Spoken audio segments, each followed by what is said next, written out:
Just wanted to start off this video by saying all of the credit to the original stories will be in the description, and this is my first time doing this, so don't be too hard on me, but just try and do things, see what works.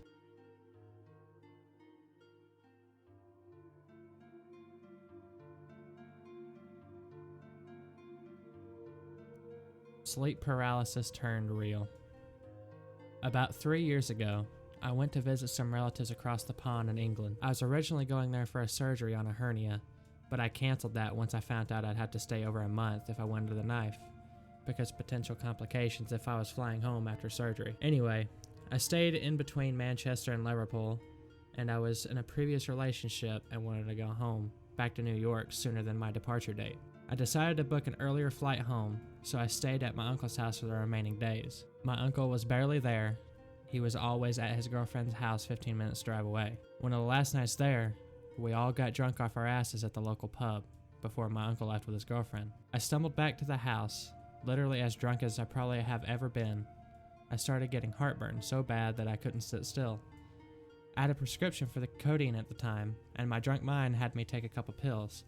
Obviously, you're not supposed to mix alcohol ever, but no one makes good decisions when they're drunk. I FaceTimed my girlfriend at the time, and I eventually pass out. I woke up sometime later in the middle of the night after having sleep paralysis of my dead aunt in the room. I was still messed up, but definitely not drunk anymore.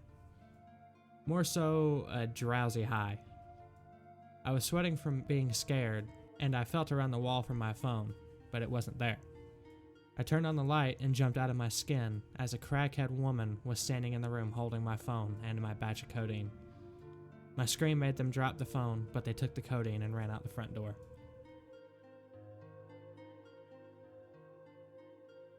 The Catman. I grew up in a mining town in the north of England. After all the mines had closed down in the 1980s, the area went to shit. There were no jobs, no money, and nothing for kids to do. As with most of the north, the towns are surrounded with woodlands and farms, so as kids with nothing else to do, we'd go out exploring the woods and build swings, climb trees, make fires, the usual kid stuff. I was around 6 or 7 years old when the following happened. I met up with 3 or 4 friends one morning, and off we went looking for adventures. We walked a few hours and passed a few places that we'd already explored, such as caves, farms, and woodlands, when we came to an area of woodlands that we hadn't yet investigated. So in we went. We soon found a stream, so we followed it for maybe 10 minutes and came to a large pond surrounded by trees. Thinking back, it was a spooky spot, picturesque, but a bit spooky. It was the perfect spot for a rope swing overhanging the pond, so of course the following week we went back to this pond and after a few failed attempts, made a pretty good rope swing. Over the next few weeks, I'd go back with friends every other day and we'd hang out this pond. But with it being so far away, not everybody was so keen to walk so far. So the group eventually just became myself and a friend, and we went from going there almost daily to just going there once a week. The two of us head over there one day, and as we're approaching the woods, we could tell somebody else had been there. I'm not sure how we knew, we just knew. We get inside the woods, grab a few sticks for weapons, and follow the stream, keeping our eyes peeled for anything unusual. We get maybe 100 meters away from a kind of small clearing in the trees. When we both noticed in the distance there were dozens of these small objects hanging from the trees.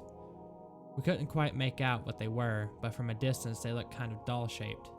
We're both on edge at this point, but we'd walked over an hour, so in sticks with hand we slowly approached these things. We get to within 10 meters of one of the objects, and we still quite can't tell what they are. They looked like little bags of fur, some black, some grayish, some brown. It wasn't until we were almost within arm's reach when it dawns on us, they were cats. Surrounding this small clearing in the woods, there were maybe 20 or 30 cats hanging from the trees. It was like something out of a fucking horror movie, and thinking back, we should have just turned on the spot and ran. But being dumb kids and curious, we hung around for a few minutes and looked around. I don't think either of us had seen a dead cat before, so morbid curiosity took over, and we just walked around this clearing poking a few with our sticks. And that's when we see him. About 30 meters away, we see a man approaching. Typical homeless looking, brown coat, dirty, long scruffy beard, a dark woolly hat and hood. Once we notice him, he stops. He's just standing there between trees and bushes, partly camouflaged, staring at us. He was carrying a white plastic bag that was sagging down by his side. I'm gonna hazard a guess here and say that there was another dead cat in that bag.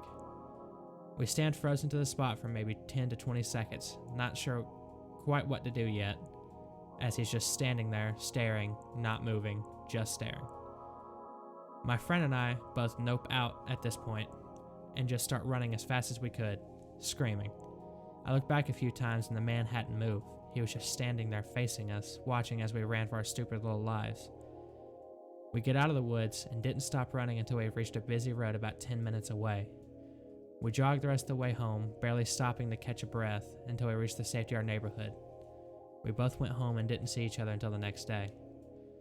We told our friends about what happened the next day and never went back to those woods. We gave him the name, the Catman. I dread to think of what had happened to my pal and I if we hadn't seen him and noped the fuck out of there, but I'm guessing it ended with us hanging from those trees. Here's a satellite view of the woods, if you're interested. My uncle was the sheriff of a small town in New Mexico. He was the most hardcore person in our family, super straight-laced, never really BS'd, and wasn't at all a joker. So when he told us this story, backed up by my aunt, we all believed it without question. A local reporter named Bob D. would always show up to any major police activity from the police scanner, big car wrecks, fires, anything worth maybe reporting in the local paper. Everybody on the force knew Bob D. He was around at least once or twice a week at various police activities. Bob was a bit of a joker himself. He would mess with the people by flicking behind their ears. People would react to the flicks by thinking it was a bug, only to turn around and see it was Bob joking around. Everybody liked Bob. Unfortunately, Bob had bad lung cancer and died pretty suddenly. His wife buried him against his wishes. He wanted to be cremated. For the next couple of weeks after his funeral, people kept talking about seeing Bob at car wrecks, fires, all the same stuff he used to report on. There were 20 to 30 reports like this from civilians and people of the force. My uncle didn't buy it. Until the night he and my aunt showed up at our house, gun drawn, pale as a paper. We asked him what the hell happened, and he had to sit down, take his breath, compose himself, and start to outline what happened. Note, this guy, I never saw him get rattled by anything. He said my aunt and him were sitting on the couch in their house watching TV. My uncle kept scratching at his ear over and over.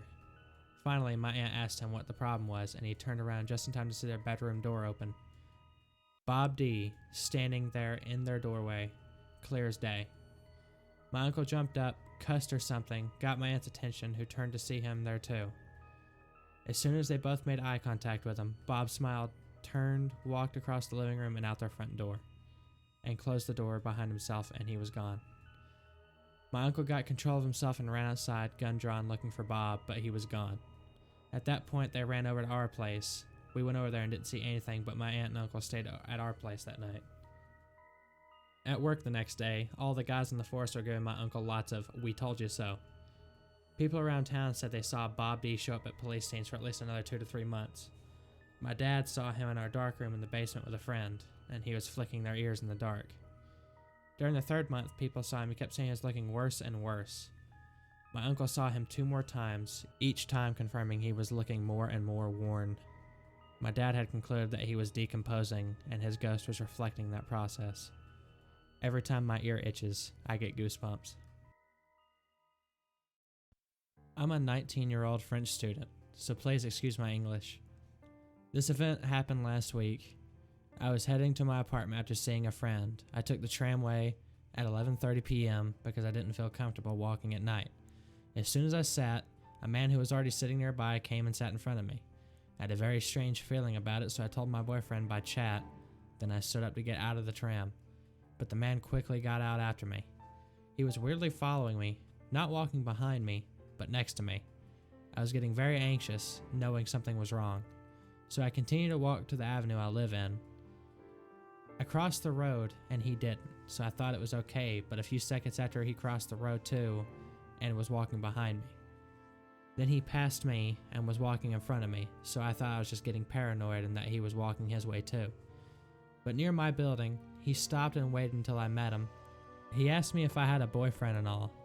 I answered, "Yes, sorry, good evening," as polite as I can be, He proceeded to leave in front of me, so I was walking slower for him to be far from me, and to make sure he didn't know I was almost home. I turned into the little pathway heading to the lobby of my building, but I was still anxious about this man even though he continued to walk. I thought I put my keys in my pocket, but they were in my bag. I was shaking so much that I tried multiple times to grab them. I managed to get them, and I opened the magnetic door, but thought of closing the door immediately after me in case the man wanted to follow me. The door was closed, but the magnetic system wasn't on, yet that man was running to it and pushed it violently with horrific eyes looking at me. The door is made of glass, so I totally saw him. That's when I knew I was getting into real trouble. So without even thinking, I screamed as much as I can, and I think that's what saved my life. Immediately, the man ran to me, pushed me hard on the ground, and started to choke me really hard. I was too stunned because I wasn't prepared for such a violent assault. While he was choking me, I couldn't scream at all or even breathe, and nobody was coming, so I really thought I was going to die looking into his bulging eyes staring directly into mine, with pure hate. I'm a small size, so I wasn't able to do anything with my arms at all. I think it wasn't that long, but it felt like an eternity, and I lost consciousness for a moment. When I opened my eyes again, he had just run out and I saw the caretaker's wife beside me. The caretaker was chasing after the man but didn't manage to catch him. He came back and called the police that caught the man within 10 minutes, thanks to our description. I really don't know why he did that to me because when he attacked me, he didn't sexually assault me or rob me, which would have been very easy. I can't understand that his only goal was to kill, but I'll never be thankful enough to my caretaker who came to help me and save my life, because nobody else in the building called the police or tried to help. The man was in court 3 days later and is in jail now, but denied everything, even me and the caretaker identifying him, and that there are video proof of him following me. So to the man that tried to kill me, let's not meet again.